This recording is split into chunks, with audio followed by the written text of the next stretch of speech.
असद, आओ असद, आओ।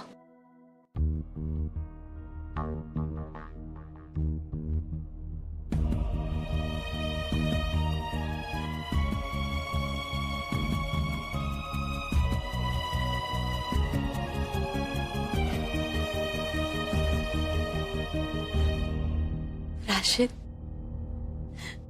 राशिद देखिए तो कौन आया है। मैं आपसे मिलने कभी नहीं आऊंगा। जब आप मर जाएंगे तब भी नहीं आऊंगा। दोस्त,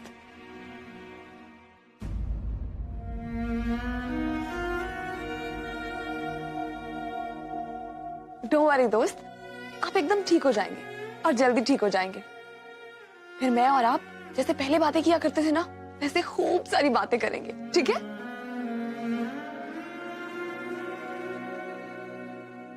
राशिद, आप हमेशा से चाहते थे ना कि हम सब साथ हों। देखिए ना, हम सब आपके पास हैं और अब तो असद और जोया भी हैं। देखिए ना राशिद, अब हम सब एक छत के नीचे हैं, जैसा आप चाहते थे। पूरा एपिसोड देखिए ZEE5 पर। कहाँ जा रहे हो असद? मैं आपने कहा था कि मुझे एक बार आकर उन्हें देख लेना चाहिए, जो मैं कर चुका हूं। मैं घर जा रहा हूं। लेकिन अभी तो तुम्हारे अब्बू पूरी तरह से ठीक भी नहीं हुए हैं। मैं यहाँ उनके लिए नहीं आया हूं। मैं यहाँ आपके लिए आया हूं। असद, अगर तुम मेरे लिए आए हो तो मेरे लिए रुक भी जाओ बेटा। अब जानती है आप क्या कह रही? इन लोगों के साथ इस दुनिया में रहना मेरे लिए शर्मिंदगी की बात है, और आप चाहती कि एक छत के नीचे मैं लोगों के साथ रहूं।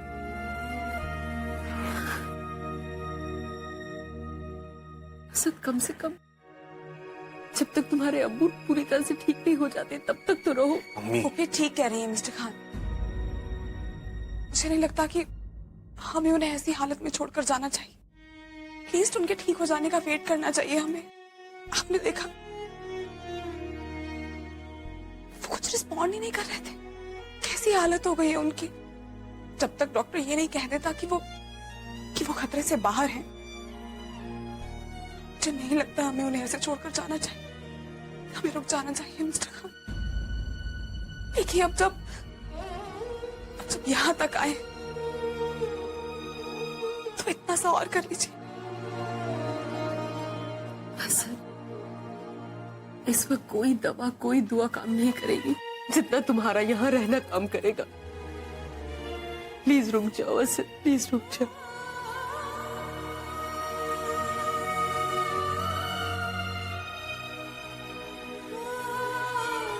असद, मैं तुम्हारे रहने का बंदोबस्त करती हूँ, ठीक है?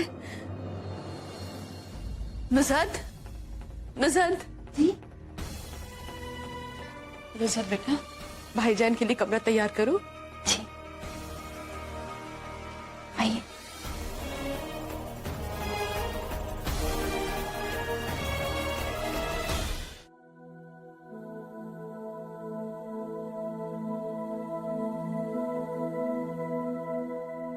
फरहान,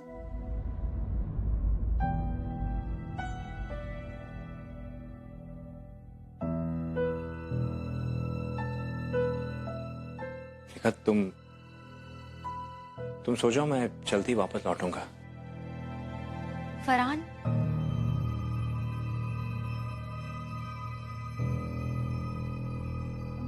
फरहान, मुझे गलत मत समझिएगा। मैं जानती हूँ कि आप ये जानना चाहते हैं कि आखिरकार समीरा के साथ हुआ क्या है, लेकिन क्या ये जरूरी है कि वो ऐसी किसी जगह पर मिले? मेरा मतलब है, आपने उसे कहीं और ढूंढने की कोशिश बिल्कुल नहीं की। निखत, हर तलाश कहीं ना कहीं से तो शुरू होती है, और अब तक मुझे जो भी सुराग मिले हैं वो मुझे उसी जगह ले जाते हैं। फरहान, बुरा मत मानिएगा, लेकिन मैं भी आपकी मदद करना चाहती हूँ। देखिए, जितने ज्यादा लोग समीरा को ढूंढेंगे ना, उतना ही उनके मिलने की गुंजाइश बढ़ जाएगी। क्या आपके पास उनकी कोई तस्वीर है?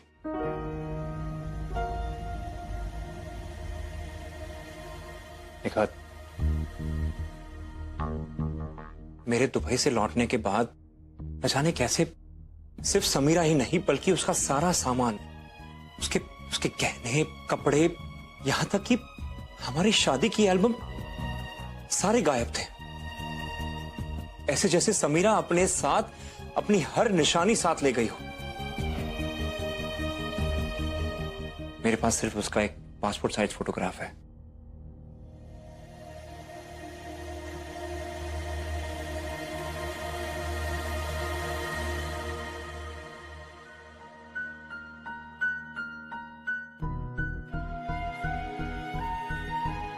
तस्वीर साफ नहीं है और जितना भी दिख रहा है उसे ये पता चलता है कि समीरा बहुत खूबसूरत थी।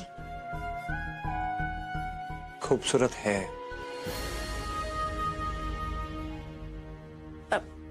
फरहान, आई एम सॉरी, मेरा मतलब। It's okay. देखो, तुम परेशान मत हो, मैं जल्दी लौटूंगा। जी।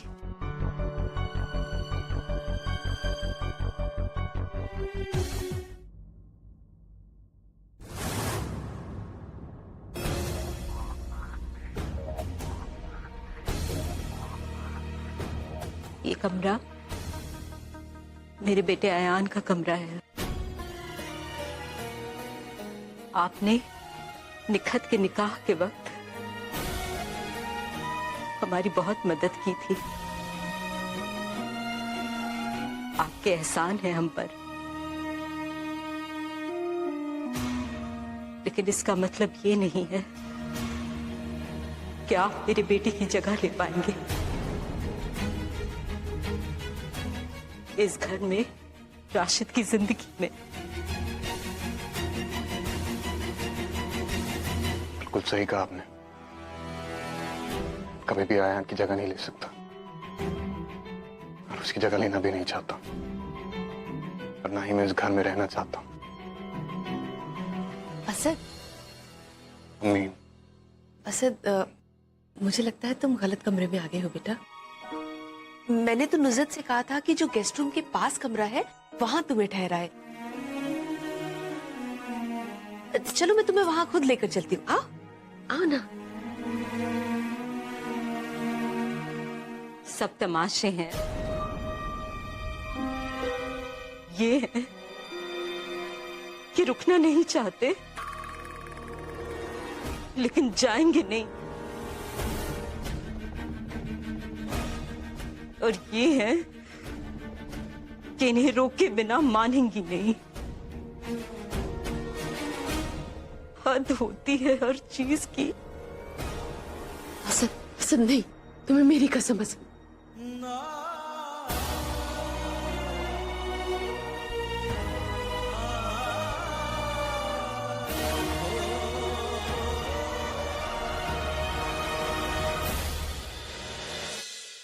अम्मी, जिस जगह हमारी कोई इज्जत नहीं करता, सब हमसे नफरत करते हैं, आप ऐसी जगह पर क्यों रहना चाहती हैं? मुझे इस बात से कोई फर्क नहीं पड़ता कि कोई मेरे बारे में क्या सोचता है क्या नहीं। मुझे सिर्फ इस बात से फर्क पड़ता है कि मेरे शौहर को मेरी जरूरत है, तुम्हारे अब्बू को तुम्हारी जरूरत है। मैं जानती हूँ वो एक अच्छे शौहर, एक अच्छे बाप बनने का फर्ज नहीं निभा पाए, लेकिन किस्मत ने आज हमें ये मौका दिया है कि हम एक अच्छी बीवी, अच्छे बेटे होने का फर्ज निभा सके, और हम ये फर्ज निभाएंगे, जरूर निभाएंगे। पूरा एपिसोड देखिए ZEE5 पर।